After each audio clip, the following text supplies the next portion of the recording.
on the chocolate meat today. We're going to use a wine thief. Oh, thank God it even fits in here. It's going to take a while to get, because we don't want to go to the bottom. We're spilling it all over the floor here.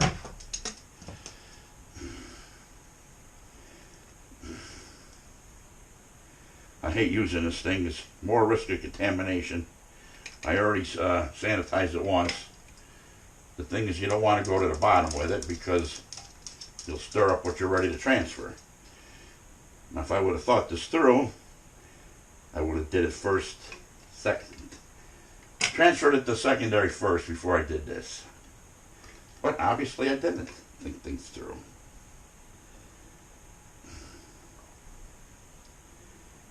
So we're going to get a sample on this and see what the hydrometer says.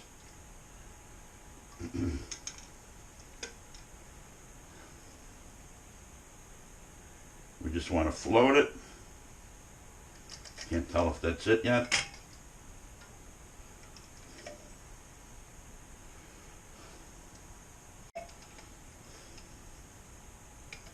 You got it. It's floating. So we got our sample on the hydrometer. We'll take a reading of that, and we're going to run it into a secondary, or we're just gonna rack it once, and before bottling, we're going to add our potassium metabisulfate to protect it. I like to get all the sanitizer out of my hose here, but the more you touch it, the more you contaminate. You don't have time to go back to the sink, that's for sure.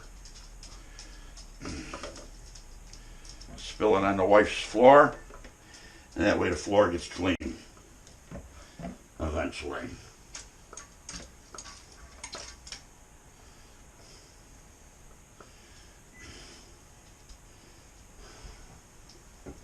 Now I want to go to the floor, but I can't reach because it's too hard to do it yourself. So you risk dumping it all over. Let's see if it reaches without spilling. Is the hose still in? Nobody knows.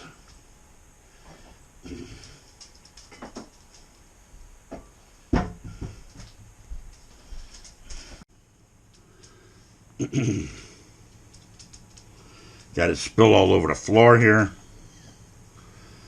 But doesn't matter.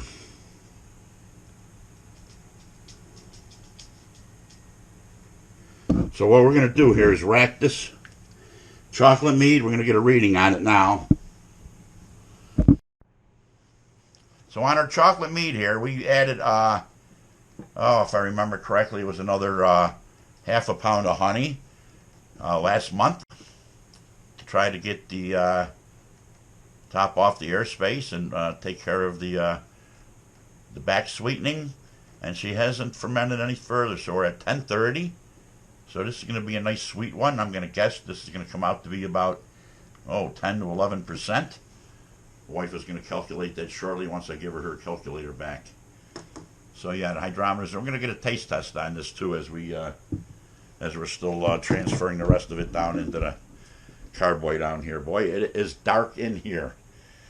It's about to rain like sin outside.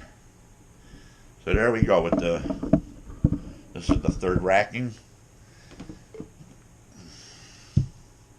So 1030 is our final, which is what you would call it bottling, because we're not going to get any better than this. So on with this, on with the sample taste. Right out of the beaker. Give me your glass. We were supposed to do a taste test here. We were supposed to be back on the other table there, but looks like we're not going to get there. 11. We have 11% on the chocolate mead. Boy, it is dark in here. It is going to rain. Of course, you got the windows all closed up and that. Still daytime. As we suck air, I'm not paying attention over here. I'm going to tilt the carboy. Picking up some air. I knew the carboy on the floor is a lot smaller than this one up here. They're 3 gallons, but this one's going to overflow any second.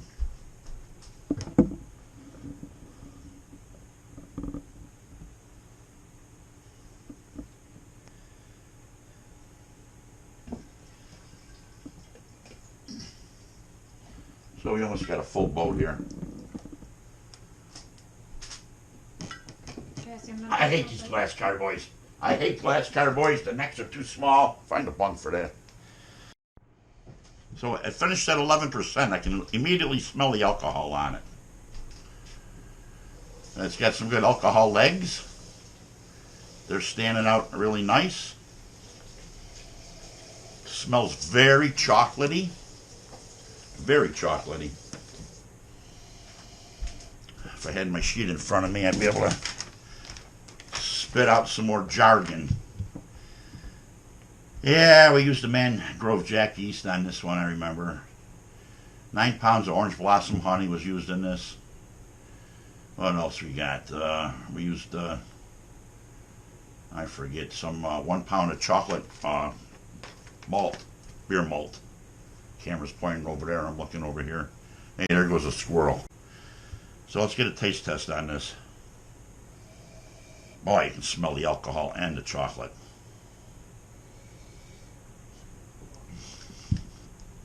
Oh. Oh.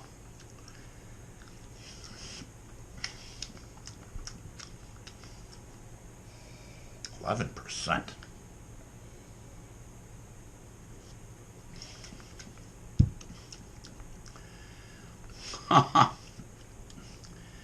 Got a chocolatey taste. Sweet chocolatey taste, the residual amount of that extra honey.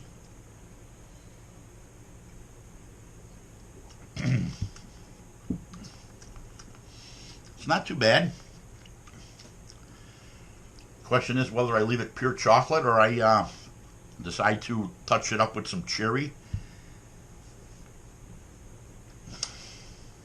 Some cherry extract, which I don't really recommend using a lot of times because it can give a metallic taste according to some mead makers I've talked to, but I've had good luck with it when my apricot mead was really good. I'd rather serve this up with a couple of maraschino cherries in here and a little dollop of whipped cream on top. So, it's drinkable, it's palatable, it's definitely sweet.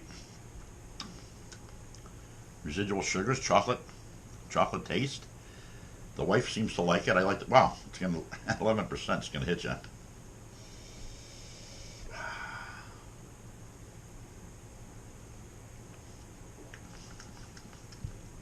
Wow. So we ended up racking it again. This would be the third time or fourth time. Put it back in the plastic cardboard here. 1, 2, 3. It was supposed to be racked on the 5th, May 5th, but I didn't get around to it, so today's the 11th, 6 days later. It's not a big deal. Wow. I think some people are going to like this. And we did adjust the pH on the water to 3.5. I just wonder why she didn't finish down further. The Mangrove Jack yeast can usually go further than that. She stopped at 10:30. Well, that's higher than my other meads. I don't know if I should let it kick off again or definitely before I bottle it, I'll just put some metabisulfate in there.